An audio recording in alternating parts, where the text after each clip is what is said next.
We are continuing on Shulchan Aruch Or Chaim, the halachot of Kriyat Shema, and we have started Siman Ayin Vav. We're on Seif Gimal, Daf Kuf Ted Amud Bed of the regular prints of the Mishna Berurah. Maran writes a halacha that's brought really in the Gemara. The Gemara in Masachet Brachot Daf Kaf Hey discusses the halachot of tzoah, of excrement, and what that is.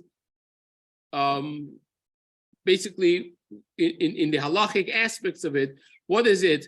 When you have to say Shema in vicinity of it, even you could see it, and so on. So we spoke about tzoah ba'ashashit.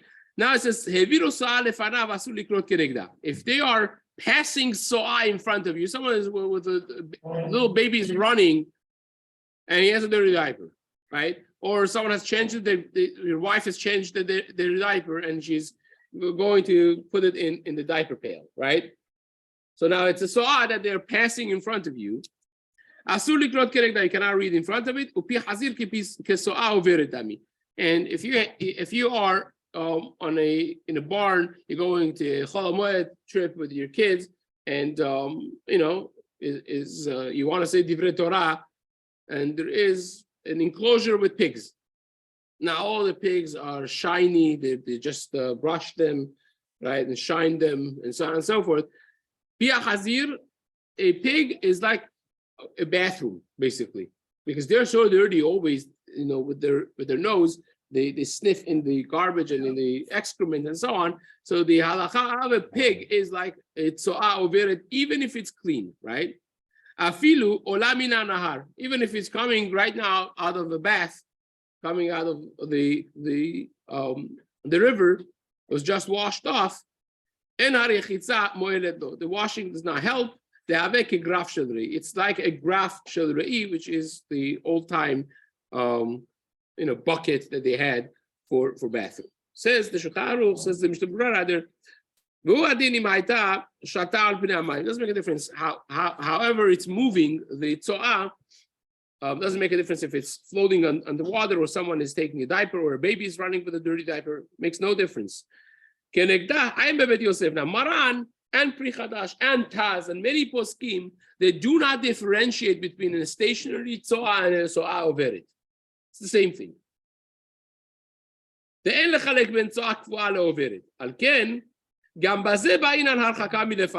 In this also we need that you have to distance yourself from it. If it's in front of you, as much as you can see, behind you will be 4 amot from the place that the reach stops, the bad odor stops. Doesn't make a difference. And the same is Taz and Pri Chadash, all of them paskin the same way. But if it's on the side, then 4 amot is sufficient. דהיינו קודם שמגיע ל4 אמותיו, או אחר שנתרחקה ממנו 4 אמות, שרי, כיוון שהוא אז מסידו, because it's on your side, 4 אמות is sufficient. Now, I'm skipping a little bit. והבח והעלייה רבה, פסקו דכיוון דתzoah עוברת היא, ואינה עומדת במקום אחד. The Yaraba and the Bach, they disagree with this assertion of the Shulchan Aruch. And they say because tzoah overet is not stationary, it's just passing. Even if it's in front of you and you don't smell it already for 4 amot, you're good to go. They're much more lenient. V'yesh le'achmir lechatchila. Chafetz Chaim paskins like the Shulchan Aruch, but Yosef, like the Pri Chadash, like the Taz, lechatchila you should be machmir. Now, the language of the Mishna Berurah is a little bit ambiguous, because it sounds like he doesn't want to take sides. He says, "Oh, it's going to be machmir." Right? It doesn't really say who is the halacha like, and he doesn't write the halacha is like Maran. But Kaf HaChaim does. Kaf HaChaim says Ikar halacha is like the Pri Chadash and Maran and Taz and all the poskim that are with them. And therefore, it's much more than just be mahmir. Try to see if you could be mahmir.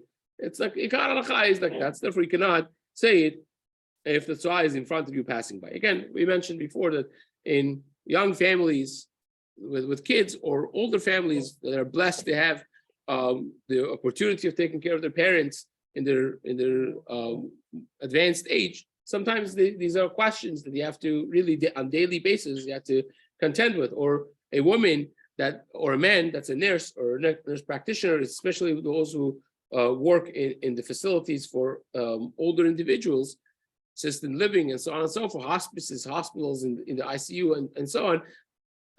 You deal with these things on a regular basis. You're saying some Divrei Torah, you're saying some Tehillim. Many women, Neshei Yisrael, Neshei Hayil, they know Tehillim by heart.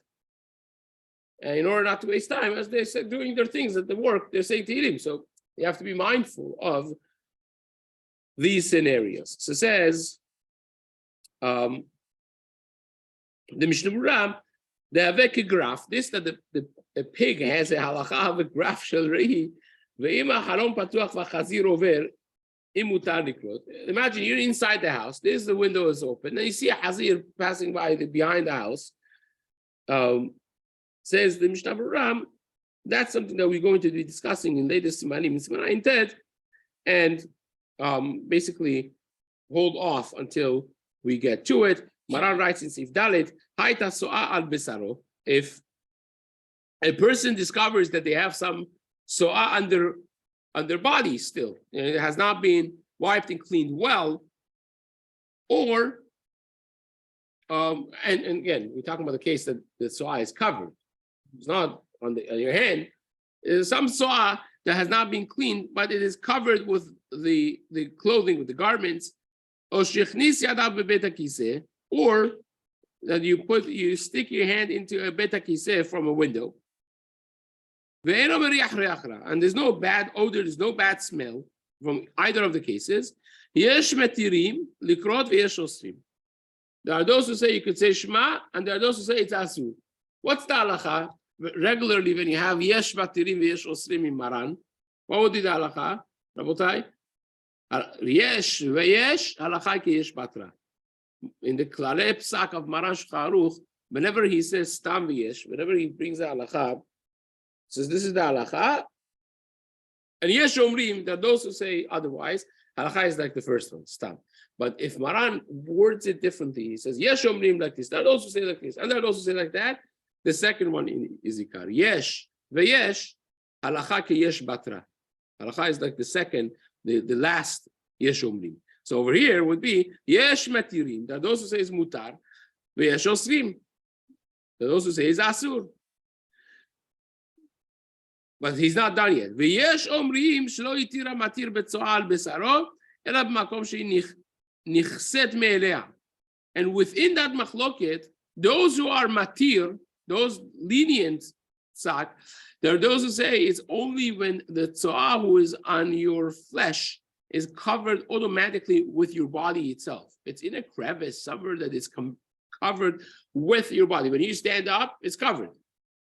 But if it is out in the open and only your beged is covering it, only your garment is covering it, but not your body, then it will be asur, right?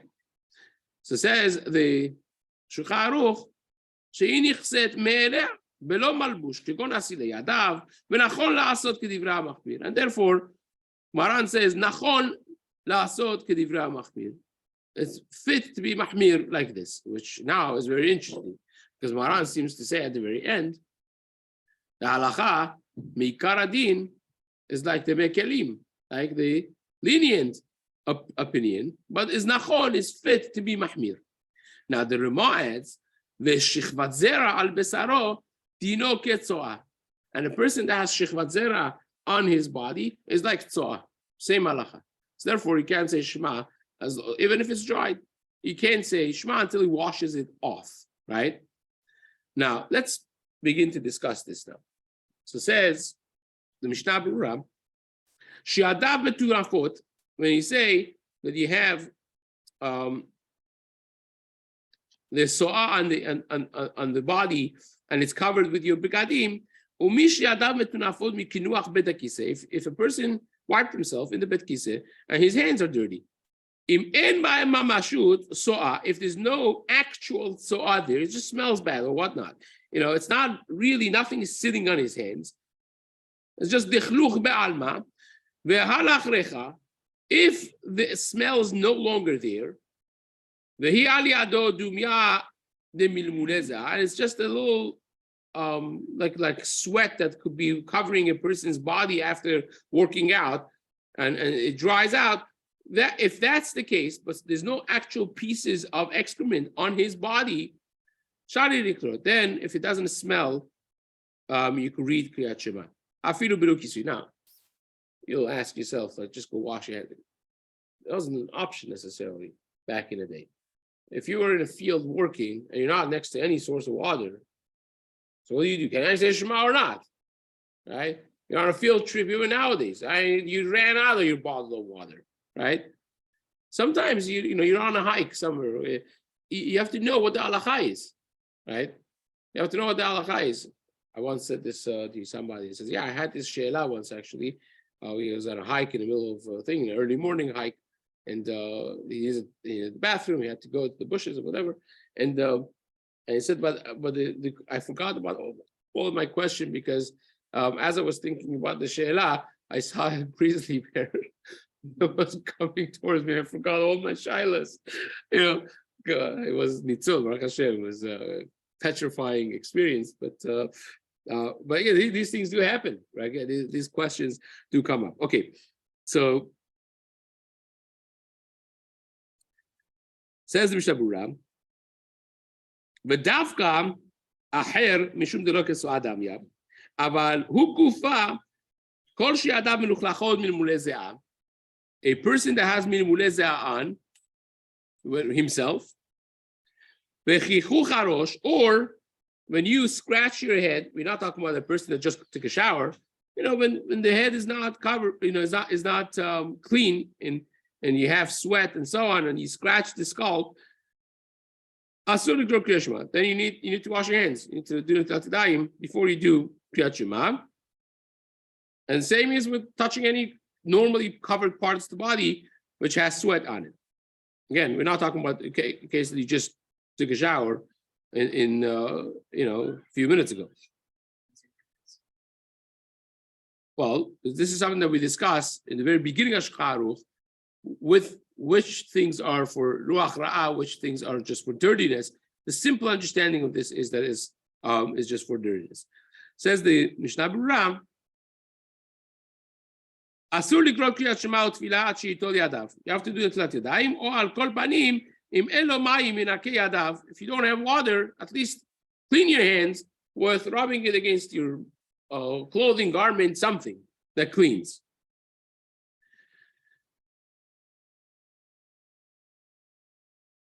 So says the Mishna Berurah, yesh matirin.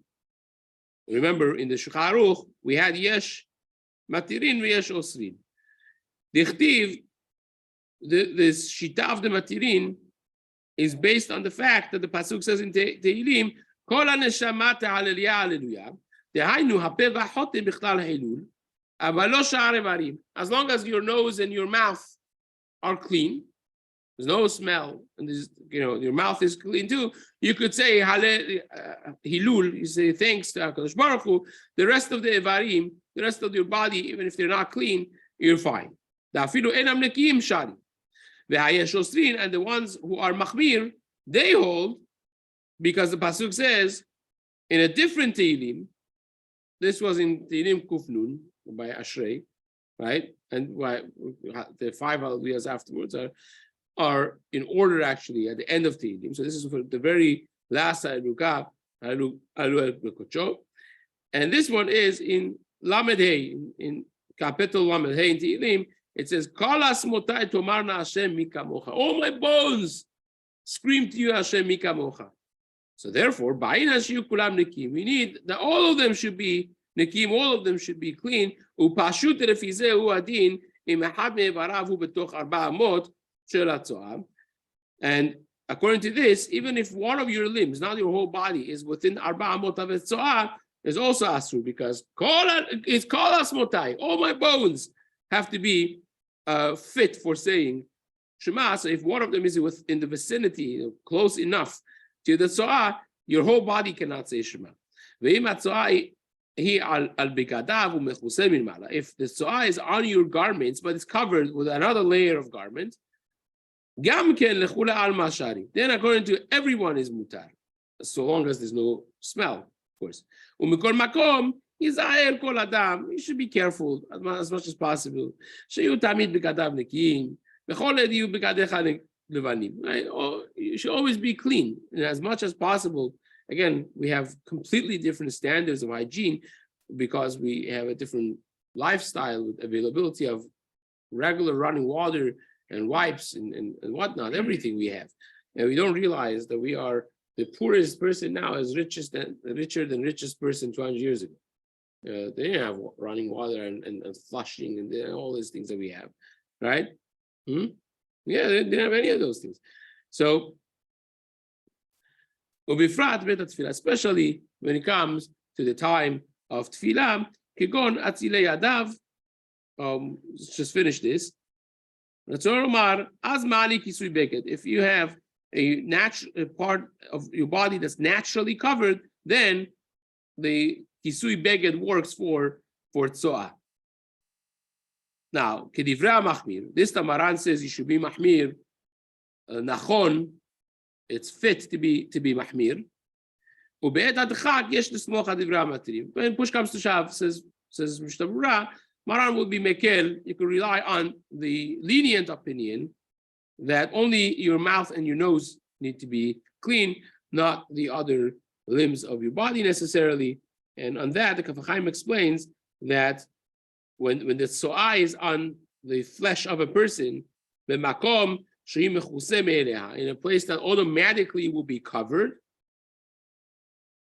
then you will be able to be mekel.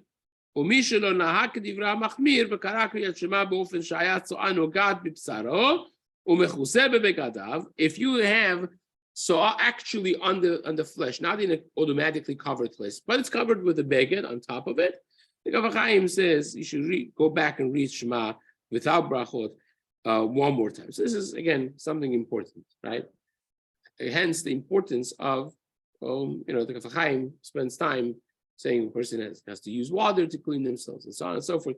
But again, one of the important parts is Venogea, the halachot of Kriyat Shema as well. And Be'ezrat Hashem, we will continue these halachot in the days to come.